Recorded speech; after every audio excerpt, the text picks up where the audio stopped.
Assalamualaikum warahmatullahi wabarakatuh. Hai anak-anak, apa kabarnya? Perkenalkan, nama Pak Guru adalah Pak Ferry. Pada kesempatan kali ini Pak Guru akan mengajarkan materi IPAS kelas 5 bab 1 melihat karena cahaya, mendengar karena bunyi. Dengan topik A yaitu cahaya dan sifatnya. Untuk memulai pelajaran pada hari ini, mari kita bersama-sama membaca doa ya.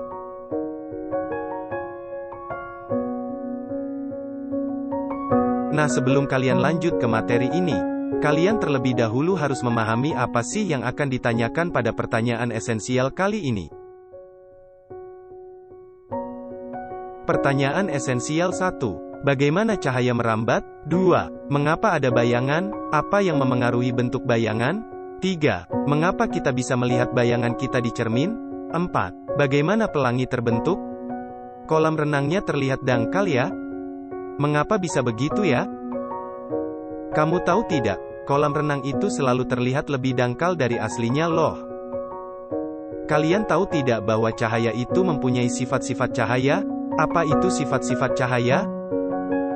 Sifat-sifat cahaya. 1. Cahaya merambat lurus. 2. Cahaya bisa dipantulkan. 3. Cahaya bisa menembus benda bening. 4. Cahaya bisa dibiaskan. 5. Cahaya bisa diuraikan. 6. Ketika cahaya dihalangi akan terbentuk bayangan. 1. Cahaya merambat lurus. Dari sumbernya, cahaya merambat atau bergerak lurus. Kalian bisa melihat cahaya matahari merambat lurus saat melewati celah-celah kecil seperti gambar di bawah. Di ruangan yang tertutup dinding, cahaya hanya bisa masuk melalui celah yang ada.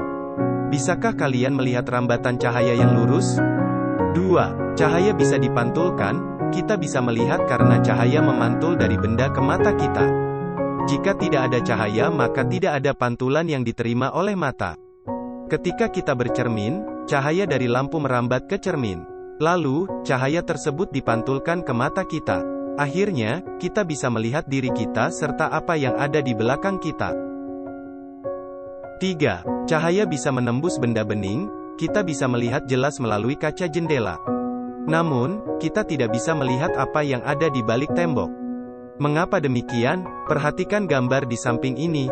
Apakah kalian bisa melihat perbedaan ketiga benda pada gambar tersebut? Apakah di sekeliling kalian ada benda-benda bening, buram, dan gelap? Cahaya bisa menembus benda-benda bening atau disebut juga transparan.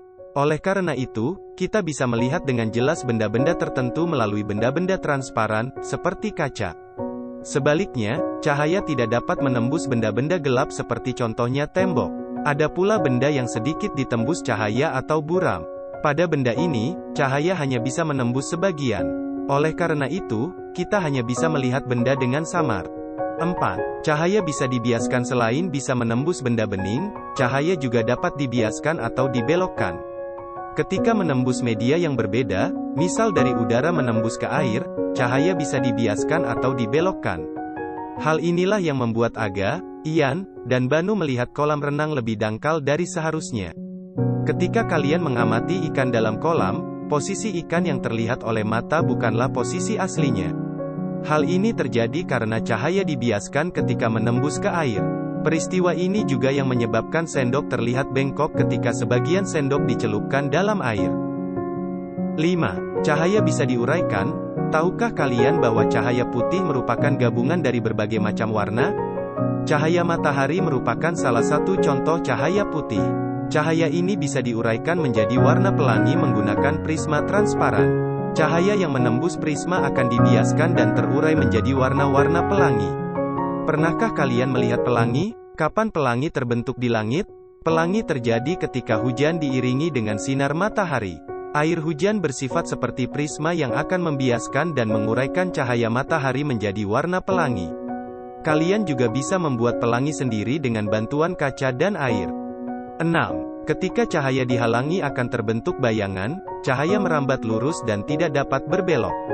Ketika cahaya mengenai suatu benda, maka cahaya yang terhalang benda akan membentuk bayangan.